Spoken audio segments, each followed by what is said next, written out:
1300 কোটি ডলার ব্যয়ে নির্মিত জেরাল্ড আর ফোর্ড যুদ্ধজাহাজটি আমেরিকার 38তম প্রেসিডেন্ট জেরাল্ড ফোর্ডের নামাঙ্কিত। 1974 থেকে 77 সালে প্রেসিডেন্ট পদে থাকা প্রয়াত ফোর্ড মার্কিন নৌসেনার সাবেক এই কর্মকর্তা। 337 মিটার দীর্ঘ এবং 1 লাখ টন ওজনের এই যুদ্ধজাহাজে 75টিরও বেশি যুদ্ধবিমান এবং হেলিকপ্টার রাখার ব্যবস্থা রয়েছে। বিমান বাহিনী রণতরীটির ফ্লাইট ডেকের প্রস্থ প্রায় 78 মিটার। তাতে রয়েছে 2টি রানওয়ে।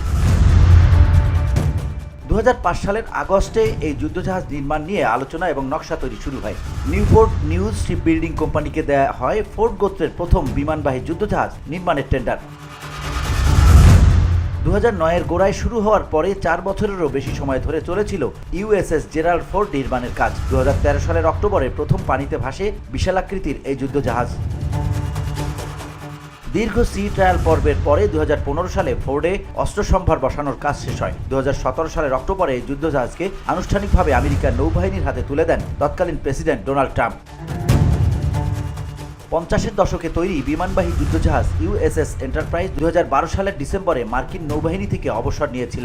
ইউএসএস জেরাল্ড ফোর্ডকে সেই শূন্যস্থান পূরণে কাজে লাগানো হয়। আমেরিকার দ্বিতীয় নৌবহরের প্রধান ভাইস অ্যাডমিরাল ড্যান জোয়ার জানিয়েছেন, পরিবর্তিত পরিস্থিতিতে ভূমিকা বদলেছে ফোর্ডের। ন্যাটোর জোটের নৌবাহিনী ক্যারিয়ার স্ট্রাইক গ্রুপে আটলান্টিকে গুরুত্বপূর্ণ দায়িত্ব সামলাবে এই যুদ্ধজাহাজ। 2টি পরমাণু চুল্লি বিশিষ্ট এই যুদ্ধজাহাজ বেশ কয়েক বছর ধরে টানা সমুদ্রে থাকতে পারে। ওই সময়ের মধ্যে জ্বালানির জন্য কোনো বন্দরে ভিড়তে হবে না ফোর্ডকে। সামরিক দৃষ্টিকোণ থেকে এটি বড় সুবিধা। 1 লাখ টন ওজন নিয়েও ঘন্টায় 30 নটিক্যাল মাইল গতিবেগে ছুটতে পারে ইউএসএস জেরাল্ড ফোর্ড। এতে থাকতে পারেন 9000-এরও বেশি নৌসেনা এবং অন্যান্য কর্মী। নেদারল্যান্ডস এবং স্পেনের নৌসেনারা ঠাঁই পাবেন। বস্তুত আটলান্টিক মহাসাগরে ন্যাটোর ভাসমান দুর্গের ভূমিকা পালন করবে ইউএসএস জেরাল্ড ফোর্ড। তবে আটলান্টিকে মোতায়েন ন্যাটো বহরের আরেক অংশীদার ব্রিটেনের কোনো নৌসেনা আপাতত মার্কিন বিমানবাহী রণতরীটিতে থাকবেন না। VOD Bangla news desk.